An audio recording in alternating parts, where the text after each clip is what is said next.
కాశ్మీర్ను భారత భూతల స్వర్గం అని పిలుస్తారు. కాశ్మీర్ వేసవి రాజధాని అయిన శ్రీనగర్లోని దాల్ సరస్సు ప్రకృతి సౌందర్యాన్ని వర్ణించడానికి మాటలు సరిపోవు. అలాంటి సరస్సులో చెక్కతో చేసిన షికారా బోట్లు మరింత ప్రత్యేకమైనవి. ఇప్పుడు ఆ షికారా బోట్లలో విహరించే సదుపాయాన్ని ఊబర్ ఆవిష్కరించింది.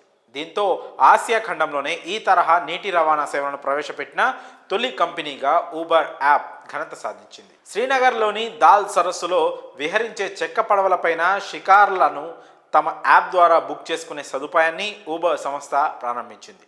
సాంకేతికతను సాంప్రదాయాన్ని కలిపి తమ ప్రయాణికులకు మెరుగైన అనుభవాన్ని అందించాలని ప్రయత్నిస్తున్నట్లు Uber India chief Prabhjit Singh తెలిపారు. తమ యాప్తో కాశ్మీర్లో పర్యాటకానికి తమ వంతు సహాయం చేయడం గర్వంగా ఉందన్నారు. ఊబర్ ఇప్పటికే ఇటలీలోని వెనిస్ సహా కొన్ని యూరప్ దేశాల్లో బుకింగ్ సేవలను అందిస్తోంది. భారత్లో తమ యాప్ ద్వారా ముందుగా 7 షికారా బోట్లను ప్రవేశపెట్టారు.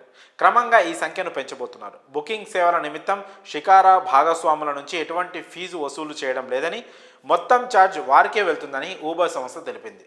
శ్రీనగర్లో ప్రస్తుతం 4,500 షికారా బోట్లు ఉన్నట్లు అంచనా. షికారా బోట్లలో విహారానికి ప్రభుత్వం నిర్ణయించిన ధరలకే ఊబర్ వినియోగదారులు సేవలను పొందవచ్చని కంపెనీ తెలిపింది. షికారా రైడ్ను ఉదయం 10 నుంచి సాయంత్రం 5 మధ్య బుక్ చేసుకునే సదుపాయం ఉంది. ఊబర్ వేదికగా 15 రోజుల ముందు నుంచి బుకింగ్ చేసుకునే వీలు కల్పించారు. దాల్ లేక్ను ఫ్లవర్ లేక్, శ్రీనగర్ జ్యువెల్ అని కూడా పిలుస్తారు.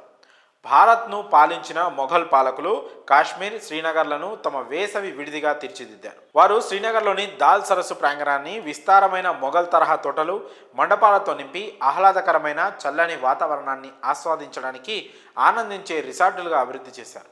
ఇప్పుడు ఊబర్ సంస్థ కూడా దాల్ సరస్సులో షికార్ల విహారాన్ని పర్యాటకులకు మరింత దగ్గర చేసేందుకు యాప్ రైడ్ను కూడా అందుబాటులోకి తెచ్చింది.